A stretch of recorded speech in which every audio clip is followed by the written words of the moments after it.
There we go. All right. Good evening, and thank you for joining us. We are here for the Libertarian Party of Hawaii Bylaws and Platform Committee. And I'm going to call this meeting to order.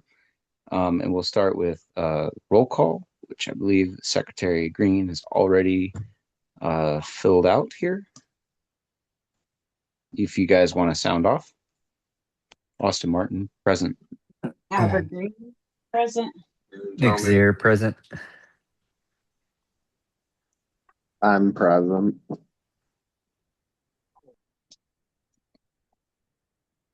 Celina, you don't have to check in because you're not technically. Yeah, that's what I was figuring. But you're here. Hi. I'm here. All right, cool. Moving forward. Minutes and revisions from December 8th, 2025. That's the first thing. Are there any suggestions or amendments that we need to make, or should I move this to a vote? Going once, going twice. All right, all those in favor of approving the minutes, please say aye or signify. To be clear, since I think this is one of the first times we voted like this, we're voting on the minutes, but we're also voting on the revisions made to the bylaws document. Oh, that is very significant. Okay, yes. So minutes and revisions from the prior meetings. All right. Any suggested amendments or going once, going twice? All right, all those in favor, please say aye or signify with a thumbs up or green check mark. Aye. Aye. Aye. All right, motion carries unanimously. Aye.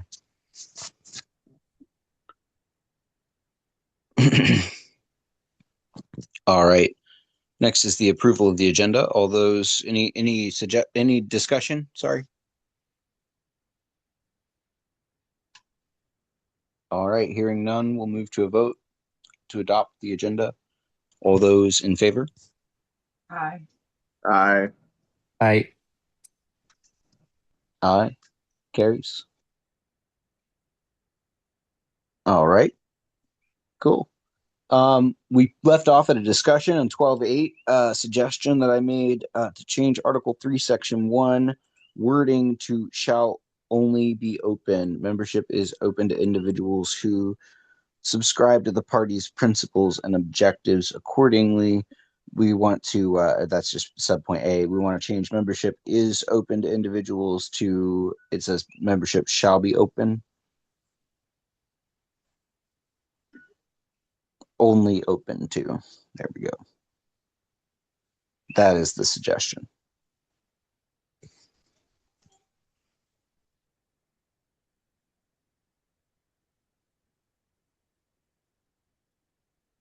If there's any discussion,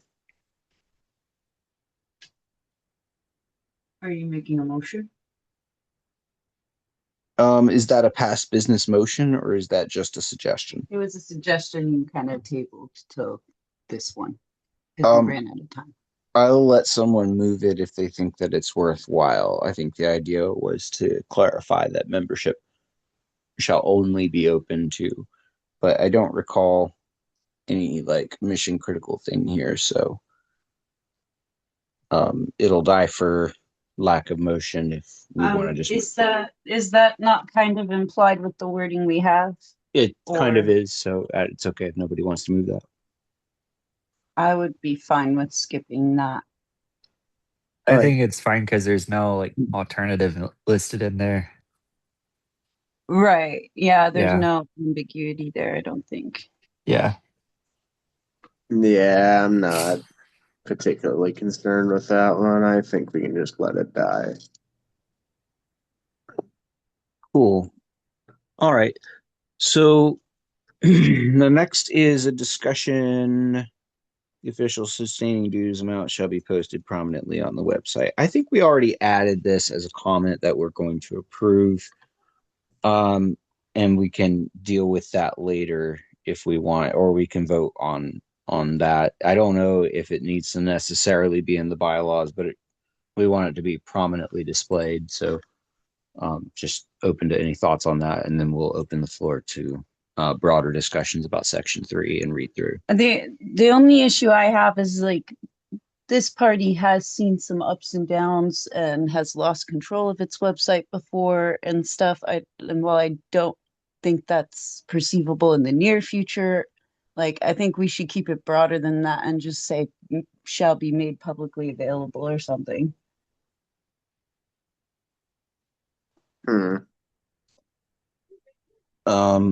On this, can we shrink this side down so we can see the Here. other portion of text here?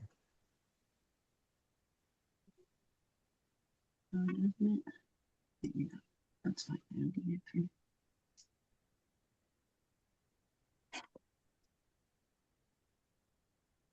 Yes. So I guess it would be a motion to include the language. Did you already have suggested language on that?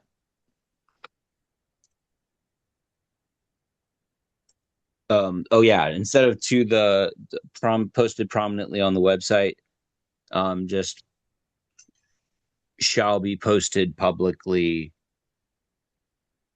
or shall be, yeah. Say how about the official sustaining dues amount shall be posted prominently for the membership.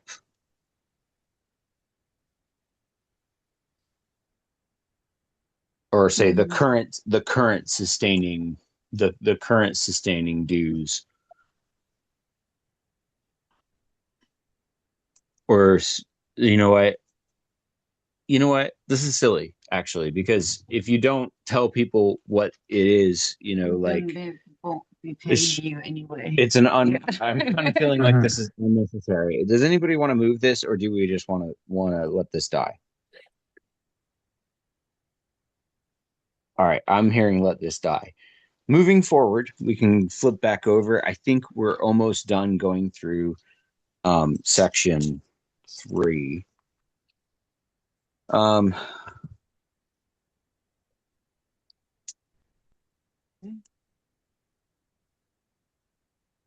Floor open to motion, or no, we had started discussion on the auxiliary membership setup, but we paused our discussion there. So okay, good. we're Well, caught up. I have a new discussion on the auxiliary membership language, and I suggest that we just strike it. That would be I don't think we need this. At the time when I wrote it, I thought it was necessary, but that was really based on not necessarily good information. If we need a auxiliary membership bylaw amendment, we can pass it later if we need to. But we don't need to bind our hands on something that we're not experiencing a problem with already. It's like a problem in search, or a solution in search of a problem, right? So my suggestion would be we can delete the auxiliary member language, and it will also, you should put a note on this that we can execute, right? Rather than just doing it live on the doc, I would put a note that would say, we're going to strike this and find and delete references to auxiliary members elsewhere in the bylaws. Okay, let me put that over here so I don't lose track of it. We would need someone to move that. I'll go ahead and move it. Is there a second? I'll second. Excellent. Moved by Bryce Thon and seconded by Nick Zehr.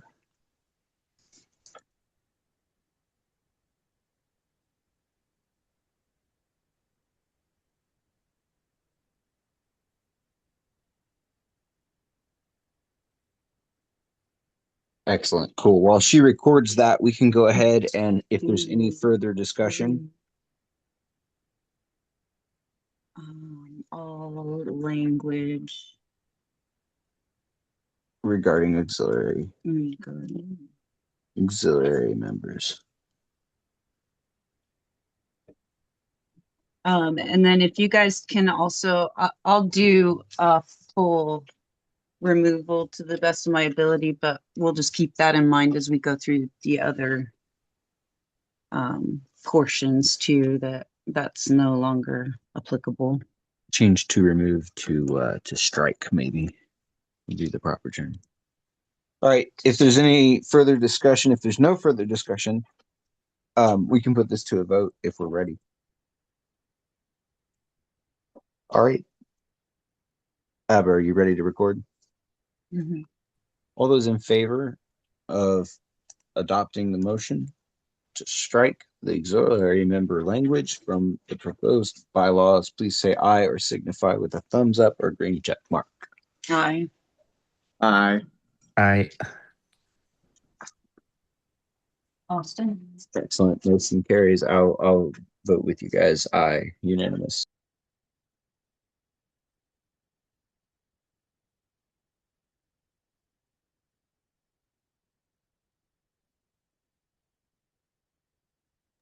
Articles Sorry, I'm muted. 3 and 4. So Okay, cool. For Article 3, we got to auxiliary members. We moved to strike that. Moving forward, if you can note that in the draft, that this, you can actually just strike through auxiliary members, highlight it, and then use the strike through. Perfect.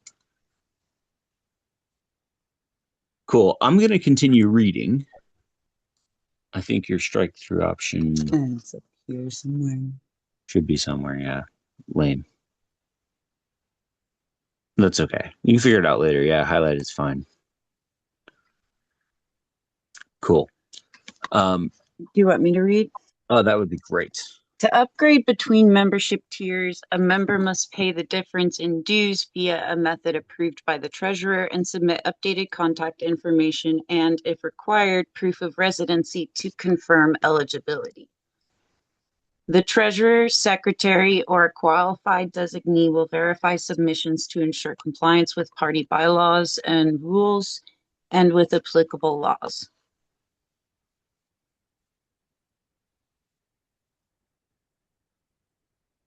Should we include and other director, or should we just, those are already kind of their responsibility?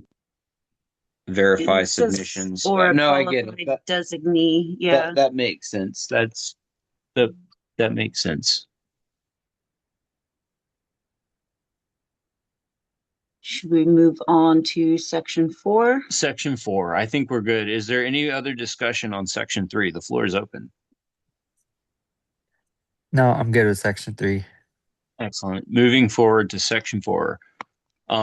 This is an interesting thing, and Abbra, would you like to read it? Sure. And just as a side note, DaCosta's submission didn't cover much of any of this, so there wasn't really much to compare on that end. They So don't like this clause. To be fair, Section it's 4, dangerous. non-discrimination and anti-infiltration policy. 1, the party shall not discriminate based on legally or ethically protected characteristics.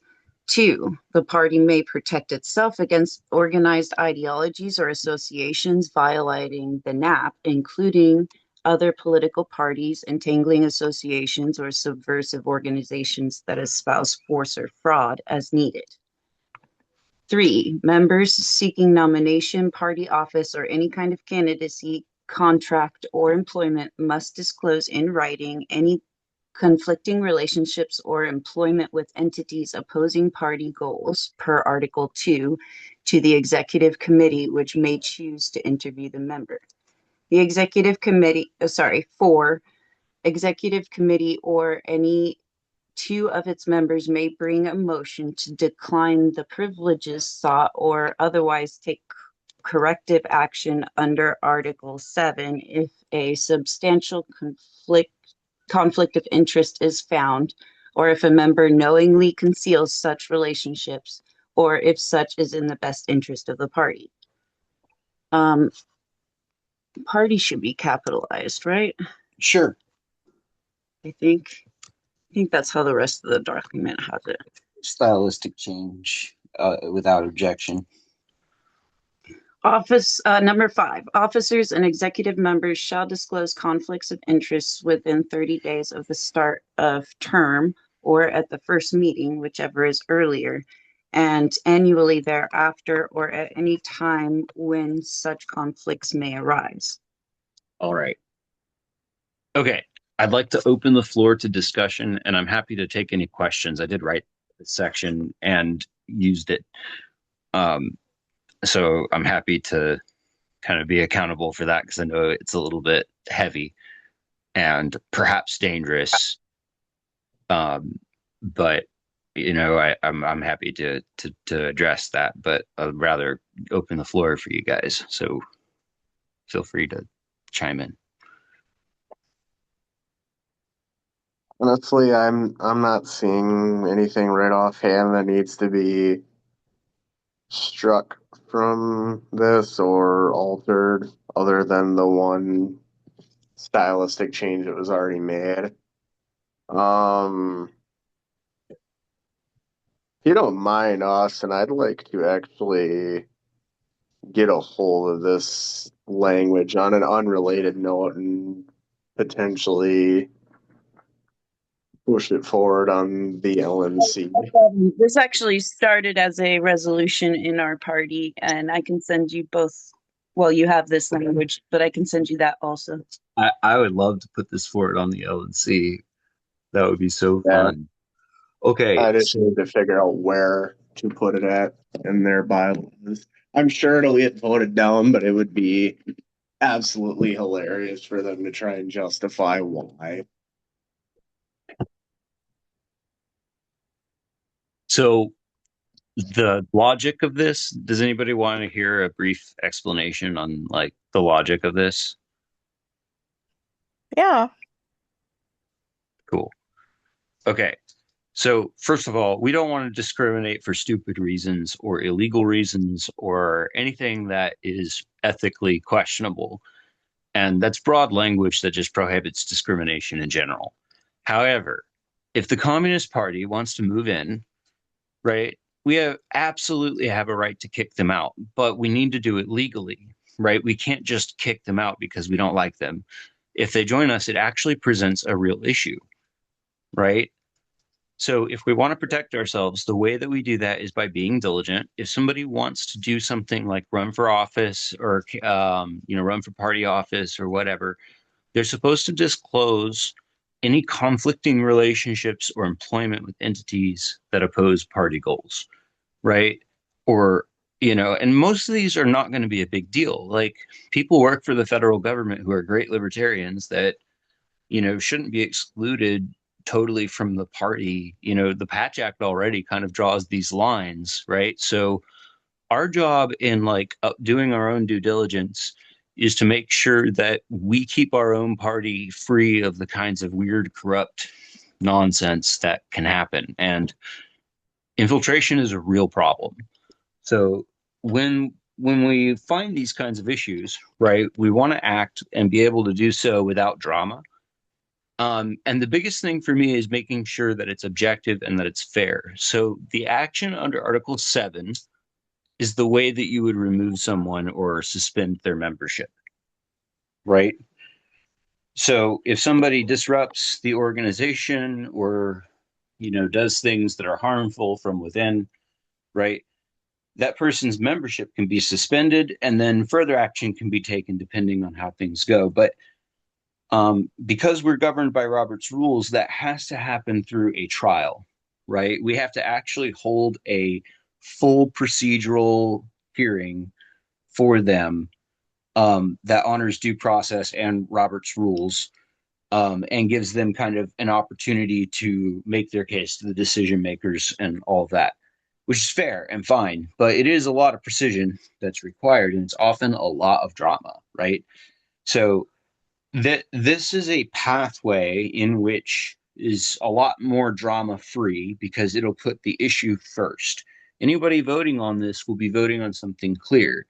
Let's say somebody's a member of the Republican Party. That may not be a problem, right? But if somebody who is like a really, really like rank anti-libertarian kind comes over and wants to like do damage to our reputation, or a Democrat or whatever, it doesn't matter. Democrats and Republicans are actually kind of bad examples. I'm thinking more like Nazis, socialists, communists, right? Anarchists that are not libertarian, right? there's real risk of that, and it's happened in many states, including our own. And this gives a very clear pathway. If there's somebody that you don't like and you're worried about it, right? It doesn't matter until they try to do something that takes power through our organization, right? And then once it does, what we do is we have our elected people interview them, and they can request information if needed, right? And there's best practices on all this that are pretty easy to follow, and some of them are just outlined, right here. Some of it would be up to the executive committee itself to fine tune some of those things. So it's a blend of Robert's rules and custom in this. I have a question. Maybe you remember the answer to this, but or maybe I can just scroll down, but section 7, is it redundant? Like, No. is this already covered in section 7 No. So or article 7? So sorry? what this does is this basically gives the power for the executive committee to act on things like if you belong to Tren de Agua, or the CIA, or this guy's a Fed. I see. So this is specifically like geared for conflicts of interest. Yes, because you don't have the ability to kick someone out just because there's a conflict, right? But sometimes you should. If you have Al Qaeda joining your party in fair numbers, and doing subversive things under your label and trying to get away with it, that's a liability to you. Silly example, but like if bad actors come over and start doing stuff, right, you cannot always easily stop them without causing drama unless you can directly call out the association that is problematic with facts and evidence, right? It puts a burden of disclosure on them. And this is important for like government funded political entities like NGOs that study counterterrorism and stuff like that. That can sometimes get involved in organizations like ours and not have a lot of oversight and not have very clear directives and a lot of instability. There's weird situations that arise that if you try to address like the drama, it's a trap and it causes so much division and infighting. But if you're able to just get everything out on the table, right, it helps. And if it turns out later that they've just not disclosed something and they get enmeshed in some big intra-party scandal, and it turns out that they're working for George Soros, right, or an organization that's funded by him, right, this would give you the power to say goodbye or interview him basically and find out whether or not you need to say goodbye as a committee. So it provides a process to deal with conflicts and be able to take that process as far as you need it. All right. So does anyone have any questions, or can we move? I'm sorry for section 5. harping on that so long. No questions? My biggest thing about this is that there's a vagary in that somebody who misconstrues the NAP could say, well, Republicans violate the NAP, so ex-Republicans, we can just kick them out or whatever, or anybody who goes to, and so that's the kind of thing that we don't want, right? So one thing that might help is objectively adding the word like objectively, I'm sorry, before the, yeah. Let me see this language really quick.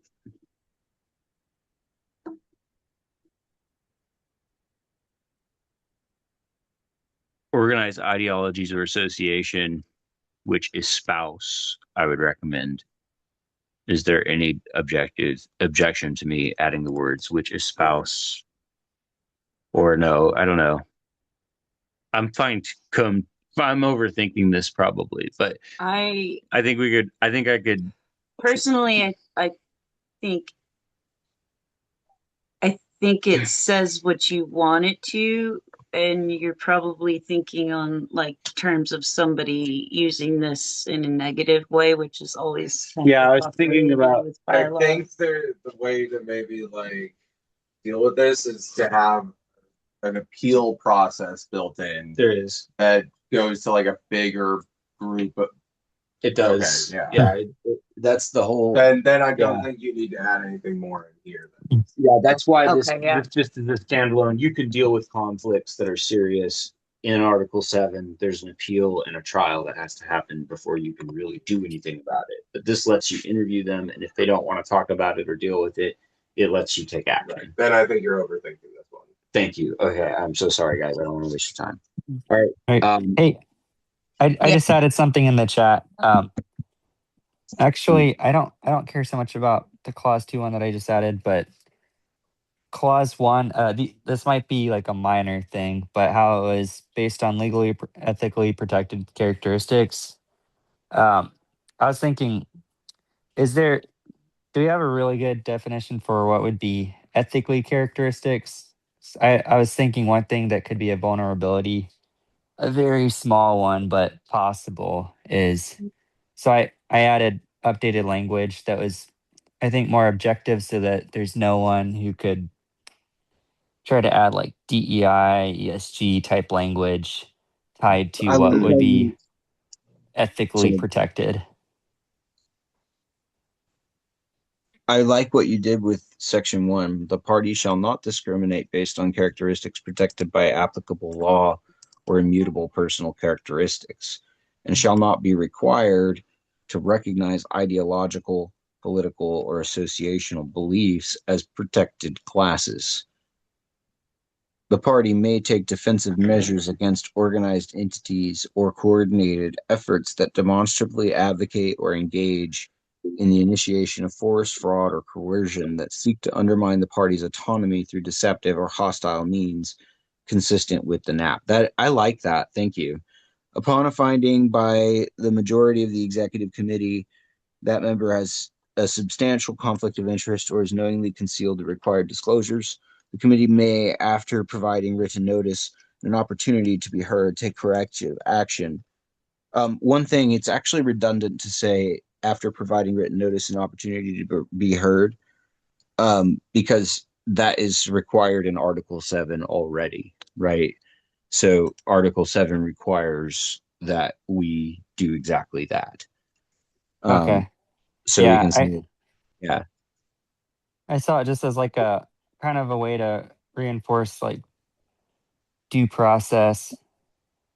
And then later on, I also added, I put an add in for like adding kind of like a due process clause, then or adverse action right below that. I like your add on that no adverse action under this section shall be taken without notice, an opportunity to respond, and a recorded vote. I agree. Do you want to move that as proposed language?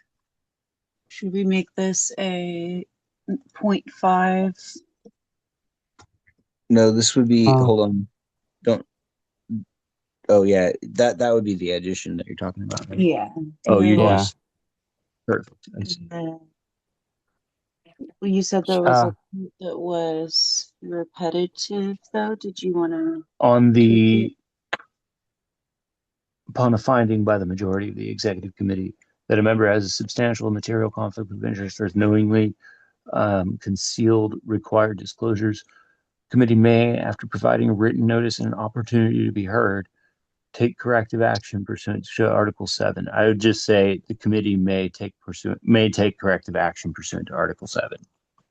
Article 7 should outline the process pretty clearly. And we'll get to that in a future meeting and make sure that we're all good with that. It's the same disciplinary process. We don't want like a special disciplinary process. It needs to just be the same on that. Is that without objection? Nick, do you have any objection? No objection. Okay, cool. Also delete the comma. All right. Are there any further suggestions? Nick, I really like this language. Any further suggestions or amendments? Oh.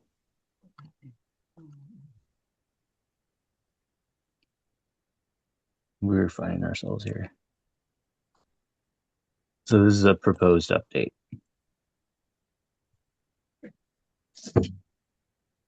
So this would replace most of the language, but I think it's an improvement and I like it. And what I did for that, I was just kind of doing a point by point. So, yeah, 1, 2, 4, 5. Would it go to 6? Was there a 5? 5 was the add note. It's the no adverse action under this section shall be taken without notice and opportunity to respond and a recorded vote. Actually, that's all covered in Article 7 too, isn't it? It is, but it's fine to reinforce that, to say this is not a standalone disciplinary process. That's fine. Okay. I was just gonna say I thought the bylaws already had a section 5, or sorry, a number in section 4. I thought it already had a number 5, so I thought the last clause that I added, would that be number 6 then? So number 5 was the officers and executive members shall disclose conflicts of interest. Oh, yeah, you only have 4. Oh, we didn't. Did we have a disclosure in here? Yes, we have the previous 0.5 is a disclosure. Right. I mean, this new one doesn't. Yeah, it wasn't included in the paste. Okay. Did you change the so- language on the disclosure? Me? No, Nick. Oh. On your proposed draft is the language Oh. the same. Oh, yeah, sorry. I didn't redo the whole section. I just did 1, 2, 4, and then I added an additional. I didn't go 1, through the 2, whole 4. section. Oh, I see. Like, Cool. Okay. 1, 2, Yeah. 4. So Okay, make that so 0.6. sorry for This- the confusing numbering. Yeah, I No, thought no, that's fine. like 0.3 I thought looked great. I thought 0.5 looked great. Cool. I like this proposed language personally. Any thoughts?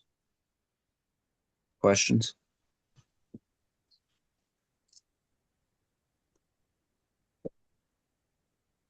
Floor is open. I'll second it.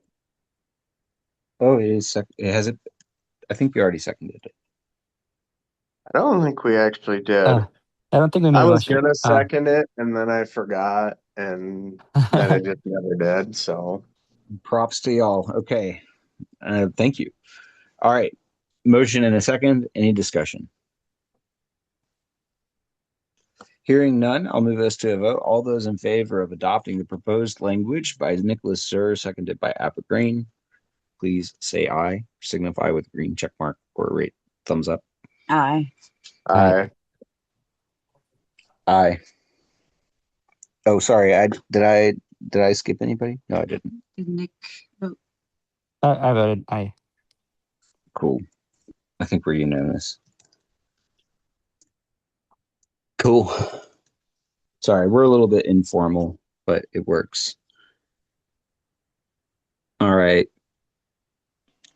Renewal and termination, section 5. We are not on this part for the agenda. We could do it and keep going if you guys want, but I think we've actually reached the end of the agenda. Well, I have notes that keep going, so it's kind of up to whenever we want to close. I'll ask it of the body. How do you guys feel? You want to keep going?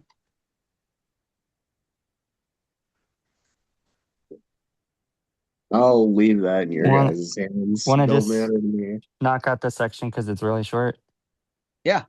All right, cool. You guys mind if I read it? Go for it. Section 5, renewal and termination. Sustaining, traveling, and auxiliary memberships renew annually with payment of dues and updated contact information with a 30-day grace period. 2, membership terminates if a member fails to renew within 1 year and 30 days, resigns voluntarily, or per Article 7. 3, termination does not relieve members of prior financial obligations, nor is the party obligated to reimburse claims for time compensations or compensation or monetary contributions. Are there any motions or discussion or proposals with respect to the language of Section 5, membership renewal and termination? I think this one reads really clean. Yeah, the only thing I would say is I reckon with the fact that we're striking auxiliary, obviously the comma between sustaining and traveling should probably just be replaced with an and, but All those minor things connected to the highlighted auxiliary, I'll go in and change. right, Just right. memberships except lifetime renew annually. Yeah, sustaining and traveling memberships renew Yeah, that annually. works. That's pretty smooth. All right, cool. I like it. Is that a motion? No, we already voted on auxiliary language as a batch, right? Yeah, auxiliary is gone, so that would be included in the editing. Right. We'll call that cool. We don't need to vote for that. All right. Any other suggestions on Article 5 or 4? Wait, Section 5. Section 5. For the first part of it, this could be really small and not important, but for annual, should we define annual like even more so like annually on the anniversary of enrollment?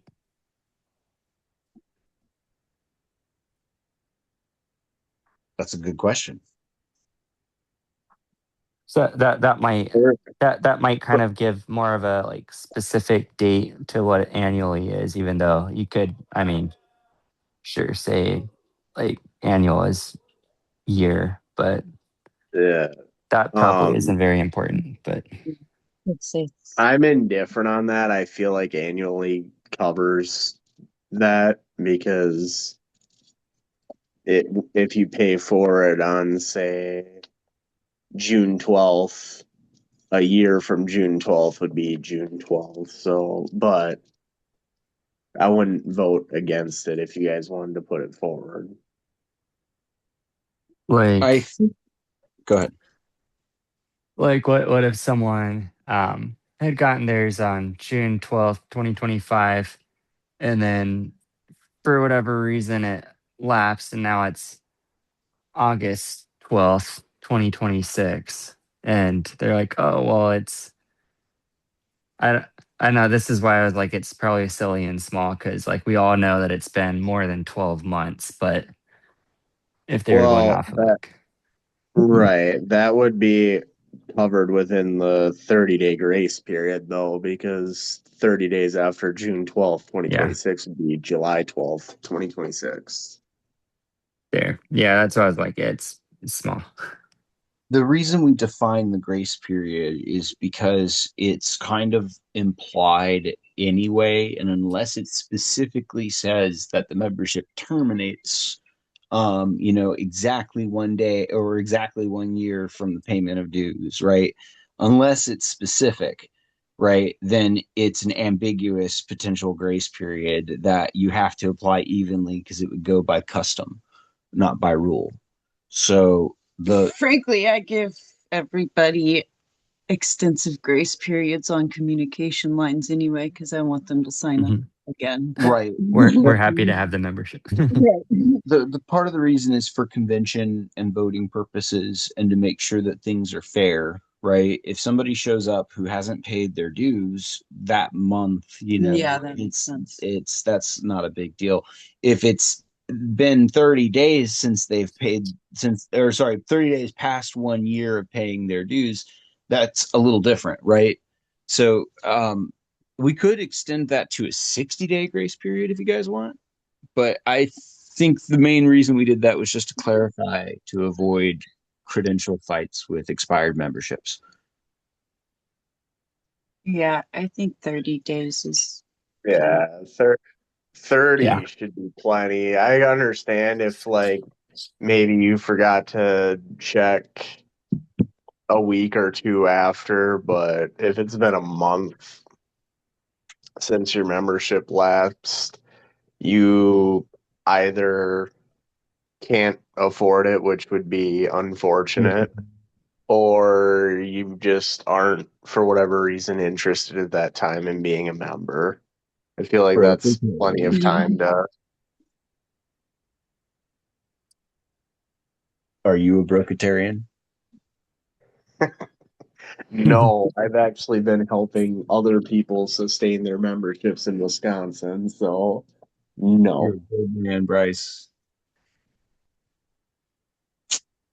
Yes.